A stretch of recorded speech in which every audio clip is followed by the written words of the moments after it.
আগে রাস্তায় ঘুরতাম, এখন ঘরেই বসে দোকান করছি। লাবণ্য আপা আগে বিভিন্ন বাস স্ট্যান্ডে, বাজারে, নানা ধরনের জায়গাতে গিয়ে কালেকশন করতো। এখন উনি এসব থেকে বের হয়ে নিজের একটা ছোটোখাটো ব্যবসা প্রতিষ্ঠান দিয়েছেন। হ্যাঁ, এতে শুধু আমি না, আমাদের এলাকার অনেকে অনেক খুশি।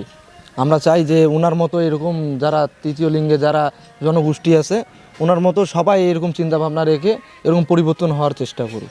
আগে যে তালি দিছে তালি, আর এনকে তো তালি নাই, এনকে তালি ছাড়া। এটা কত ভালো হয়েছে, নিজের পায়ে নিজে দাঁড়াইছে, ওইটি ভালো। ভালোর জন্য সবাই দাম দেয়, খারাপের কেউ দাম দেয় না। দোকান দিছে, সুন্দর দোকান দিছে, এখানে বসে চা খেতে পারি, বিস্কুট খেতে পারি, রুটি খেতে পারি। আগে হিজড়ার দোকান দেয় না, খালি ওই যে ট্রেনে বাসে সবার কাছে টাকা চাইছে, ঠিক আছে ধাক্কা দিয়ে চোদন খা সাবুর খা, ওগুলো খা, ভালো বসে দোকান দিতেছে, সুন্দর একটা ব্যবহার করছে। আমার পাশের বাড়ির সাথে দোকান দিছে, আল্লাহ পাক উনি ভালোই আছে, ব্যবহারও ভালো। রাস্তায় রাস্তায় ঘুরতাম আগে, একটা মানে 10 টাকা চেলে যে কেউ অত সহজে 10 টাকা দেয় না সেটা কিন্তু না।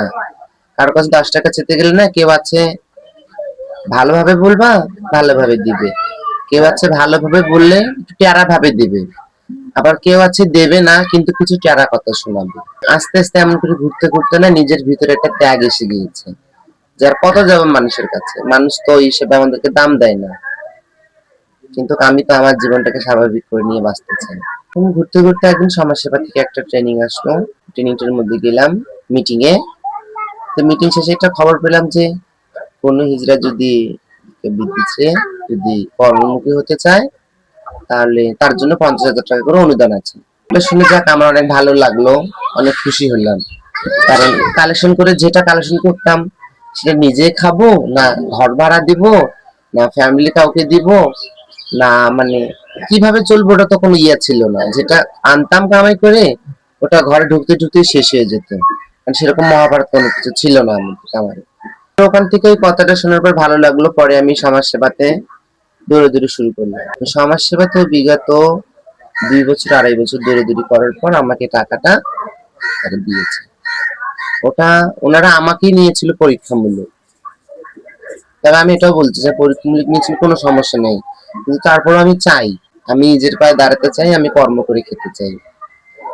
2.5 বছর পর অনেক কষ্টে পেয়েছি টাকাটা। আমি টাকাটা পরে এই যে ছোটখাটো একটা দোকান দিয়েছি। হিজড়াদেরকে তো মানুষ আগে থেকে একটু অন্য চোখে দেখে আসে, মানে মানুষের ধারণা হিজড়া মানে আর কি অন্য কিছু, হিজড়া মানে অন্য কিছু না।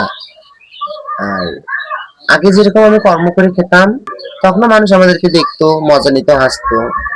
আর সে জায়গাটা এখন একটু পরিবর্তন হয়েছে। আগে রাস্তায় ঘুরতাম, এখন ঘরেই বসে দোকান করছি। বদলানো সবাইকেই উচিত, আর বদলানোটা আসলে দরকার আমাদেরকে। মানুষ আমাদেরকে ভাবে যে আমরা কোনো কিছু করতে পারি না, কিন্তু আমি লাবণ্যমণি দেখাতে চাই যে আমি করে দেখাতে পারবো, আমি করতে পারি। তাই আমি তার সাথে সাথে আমার সঙ্গীদের কাছে এই মেসেজটা পাঠাবো যে আমার মতন তোমরা মনে সাহস জাগাও, তোমরাও আসো।